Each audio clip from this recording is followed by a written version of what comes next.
Welcome to iLecture Online, and today we're going to look at some example problems for calculating the electric field due to the presence of some charges.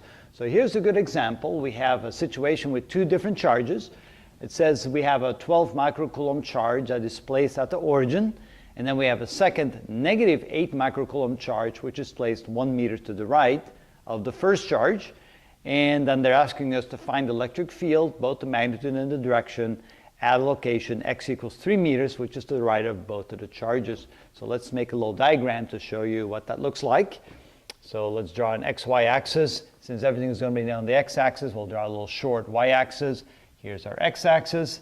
And let's put the two charges on there. We have the first charge, which is a positive charge. So let's call that Q1 equal to 12 microcoulombs. Remember, microcoulombs is 10 to the minus 6 coulombs.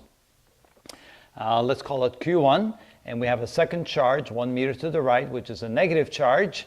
Call that Q2, which is equal to a minus 8 microcoulombs. All right, distance between them, 1 meter. And now we're interested in finding the electric field at this location right there.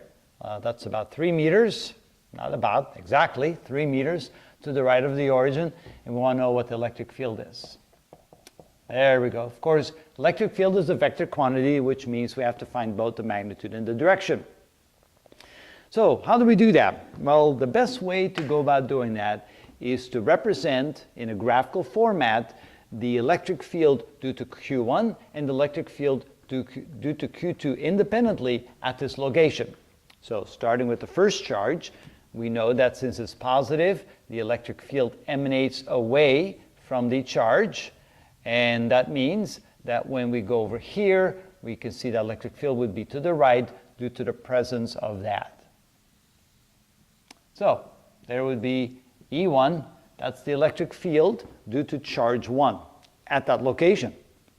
Now, Q2 will also cause an electric field to exist at that location.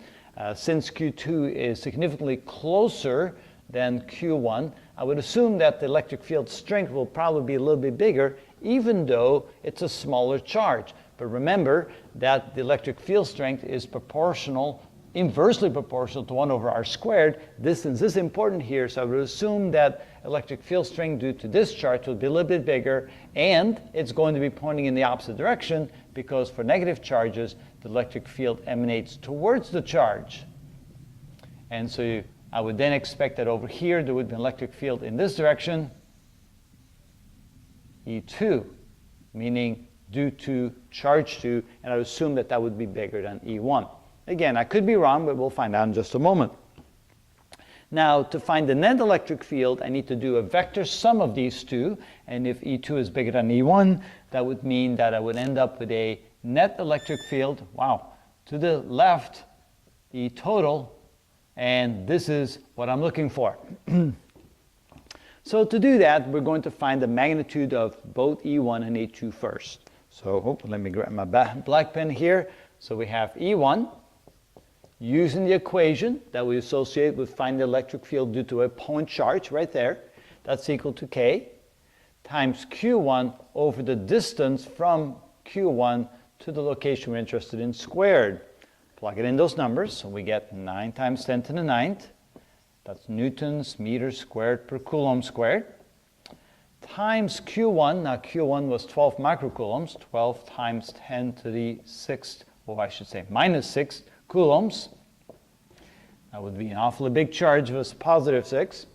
And then the distance squared, so the distance here is 3 meters, so that's 3 meters squared.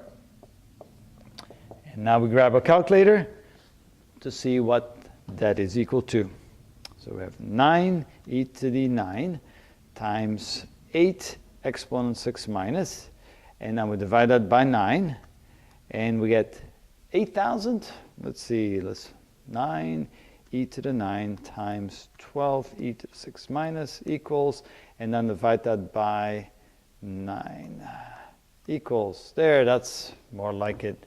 So that would be 12,000, and the units for electric field is newtons per coulomb. So we have newtons here, meter squared cancels out, and coulombs divided by coulomb squared is divided by coulombs. So we have newtons divided by coulombs. That's the magnitude of E1. We're doing now the same for E2. It's equal to K times Q2 over R2 squared. So it would be the charge Q2 and the distance from Q2 to the location here we're interested in. So that's equal to 9 times 10 to the 9th newtons meters squared per coulomb squared times, now we have 8 microcoulombs. Actually, we have minus 8 microcoulombs, but since I'm looking for the magnitude of E2, we don't have to worry about the sign, so simply write 8 times 10 to the minus 6 coulombs, and the whole thing divided by the distance between here and here would be 3 minus 1, which is 2 meters squared, and plugging that into the calculator, what do we get? Get 9e to the 9th times 8 exponent 6 minus, and then we divide that by 4, and we get 18,000 newtons per coulomb. Excuse me. Now, we have the two magnitudes, and it does look like E2 has a bigger magnitude than E1, so the net electric field will be pointed to the left. So now we have to add the two vectors together. And remember, when you add vectors together, you can only add x components and y components together. But in this particular example, since everything is on the x-axis, we only have x components, so we can now do the vector sum to find the final magnitude and direction. So we could say E total is equal to the sum of E1 and E2, because everything is in the x direction. Now, E1, the magnitude is 12,000 newtons per coulomb, and it's directed to the right, so that's a positive electric field. So it's a positive 12,000 newtons per coulomb in the positive x direction. We add to that E2. Now E2 is pointing to the left, 18,000 newtons per coulomb, so that's a negative 18,000 newtons per coulomb in the x direction. All right, now we add those two together.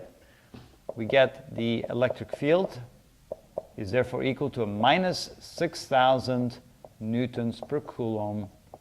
And of course, that's in the x direction, or the negative x direction. And that would be the result. Therefore, that would be the electric field strength and direction at this location due to the presence of those two charges. And that's how you do that. Okay, let me come up with some more examples for you.